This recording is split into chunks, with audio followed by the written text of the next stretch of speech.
eu tô com um cliente, eu peguei 2 cães SRD do mesmo cliente. O que acontece? Um deles fez tratamento veterinário, ele tem problemas psicológicos, né? Ele se mutilava, né? Com o treinamento ele já diminuiu bastante. Vou fazer 3 meses com ele, fazendo 2 vezes por semana. E é um macho e uma fêmea. Eles têm aproximadamente 10 anos, né? São cães resgatados de rua.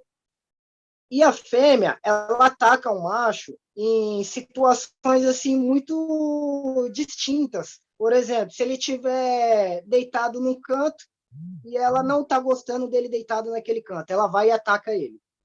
Se ele está recebendo um carinho, ela vai e ataca ele. Se ele está fazendo as necessidades fisiológicas dele, ela vai e ataca ele. Então, são situações muito distintas, não tem uma situação específica, sabe? E eu consegui diminuir bastante, principalmente na minha presença. Mas com os donos, O que você fez? sem chance. Ela continua atacando ele. O que você fez para resolver na sua presença? Então, comigo, eu trabalhei muita parte de correção com ela, certo? Então, assim, eu chamava ele para perto de mim, carinho, correção nela, se ela atacasse ele. Se ela se comportasse, opa, jackpot. Legal.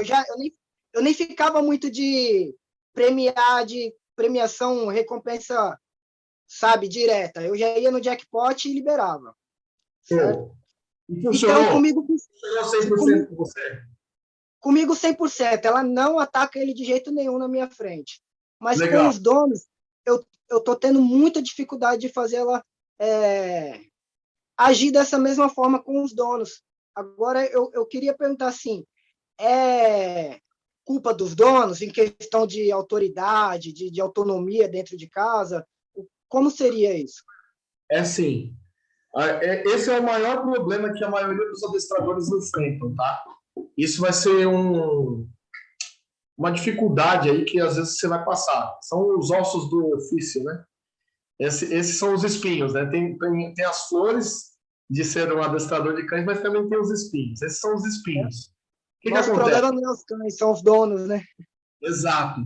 Então, você precisa ter uma comunicação especial com os donos para que eles entendam que é importante eles participarem e eles executarem exatamente como você faz. E deixar claro também para eles nessa comunicação que se eles não fizerem de acordo com o que você faz, eles vão jogar dinheiro fora. Então, eu já faço isso desde o início da comunicação com o cliente. Eu coloco o peso da responsabilidade sobre eles, porque é algo que depende deles, né, executar. E tem que partir do seguinte princípio. Ele não pode discutir técnica com você, ou contestar, ou de repente não querer aplicar aquilo que você faz. Por quê? Porque se ele te contratou, foi porque até o momento ele sempre teve o mesmo tipo de atitude.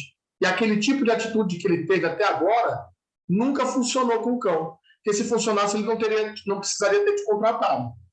Então, como que você tem que fazer isso? Você tem que fazer muita pergunta para o cliente. Às vezes a gente quer, com a nossa boa vontade e o bom profissionalismo que a gente tem, e a gente quer ver o resultado, a gente se esforça demais e a gente acaba falando demais com o proprietário, falando, não, ó, tem que ser assim, né, na nossa forma de conversar com eles no dia a dia, mas a gente fica, olha, tem que ser assim. Aí a pessoa faz errado, não, olha, tem que ser assim, você não está fazendo, tem que ser. Na verdade, quando a gente tem esse tipo de comunicação, que a gente tem até o conhecimento, o recurso para poder provar para ele que é daquele jeito, muitas vezes a pessoa não aceita. Agora, quando você faz pergunta, você coloca ela para pensar. Então, você tem que fazer sua aula de orientação. Então, na próxima aula de orientação, você vai lá e vai falar para eles, olha, vamos lá, você vai fazer como eu fiz. Segura o cachorro aqui, ó, faz carinho nele aqui. Ó. Quando ela se aproximar, você vai dar tal correção nela, dessa forma aqui que eu estou te mostrando. Ó. Vai corrigir desse jeito. Beleza? Ah, tá bom. Aí o proprietário vai lá, ele vai repetir a cena. Só que na hora da correção ele não vai fazer direito, você vai falar, corrige. Aí ele não corrige direito. Às vezes a força não é suficiente. Por exemplo, o que você vai fazer? Você não vai falar para ele, ó, tá errado, a força não tá certa. Não, você não vai fazer isso. Você vai chegar nele e vai falar assim, ó, mas por que você não usou a mesma força que eu usei? E deixa ele responder para você. Põe ele para pensar. Você fala assim, você percebeu? Você pode fazer uma outra pergunta. Você fala assim, você percebeu que o nível de força que eu apliquei de correção foi diferente desse nível de força que você aplicou? E espera ele responder. Aí ele vai falar, sim, percebi. O que está te impedindo de dar essa correção? Aí ele vai falar, eu não tenho força. Se ele falar que não tem força, você tem que causar uma ira dentro dele. Você tem que provocar ele nessa hora. Aí você tem que falar para ele, é mesmo? Então eu vou te falar, você vai perder para o seu cachorro hoje nessa sessão?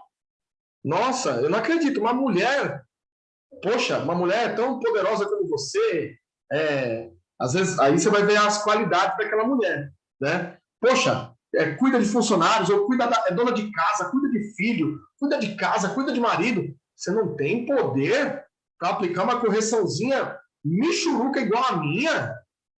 Eu não acredito que seja um problema de força. Então você joga uma provocação, mas diante daquilo que a pessoa respondeu para você. Ou, por exemplo, não, porque eu tenho dó.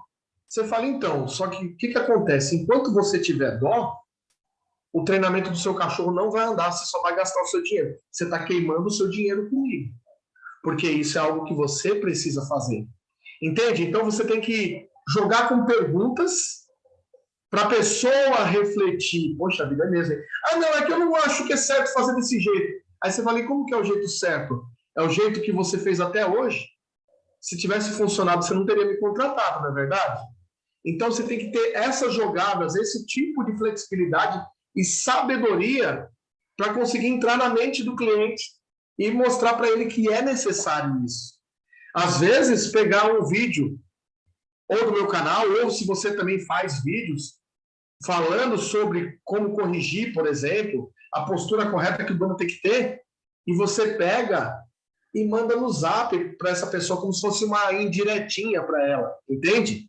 Às vezes a pessoa, o Felipe, o dono de cão, às vezes ele tem, por exemplo, acontece às vezes isso, o cara tem um nível intelectual alto, às vezes o dono do cão ele tem um nível superior, né? Ele é formado, tem um nível superior, e às vezes ele acha que por ele ter uma expertise em uma outra área, que ele é inteligente e tudo mais, ele acha que ele está numa posição hierárquica acima do prestador de serviço. E aí, às vezes, para essas pessoas que têm a mente assim, é difícil ter que ouvir a orientação de quem está abaixo, na hierarquia. O adestrador, por exemplo, de cão. E aí, o que eu fazia? Quando eu sabia disso, o que eu fazia? Eu pegava, criava um grupo no WhatsApp para a família, comigo, né? Colocava o nome do cão. E aí, o que eu fazia? Nos meus momentos livres, eu gravava áudios, conteúdos em áudio, falando sobre formas de correção, sobre formas de recompensar o cão. Eu gerava conteúdos em áudio. E eu mandava nesse grupo. Por quê? Porque quando estava na minha frente, fazendo a aula de orientação, frente a frente, as pessoas às vezes tinham cliente que nem olhava direto nos meus olhos, fazia de conta que eu nem estava ali. Por quê? Por causa da questão da posição hierárquica comigo. Só que quando eu saía da aula, no momento que eu não estava na casa dele, eu mandava áudio, eu tenho certeza que ele pegava o áudio e, ó, deixa eu ouvir. Nossa, eu não sabia disso, olha. Nossa, é assim, caramba. Essa pessoa era capaz, na aula seguinte, vir me dar uma aula sobre aquele áudio como se não fosse eu que tivesse ensinado ela e ela querendo me ensinar. Entende? Então, você tem que saber como entrar na mente do cliente para que ele faça o que você quer. Então, você tem que também, além de ser adestrador de cães, buscar também aí, pelo seu próprio estudo também, buscar aprender a ser cada vez mais persuasivo, ter uma linguagem mais persuasiva para comunicar com esse tipo de cliente. Porque é aí que está a diferença.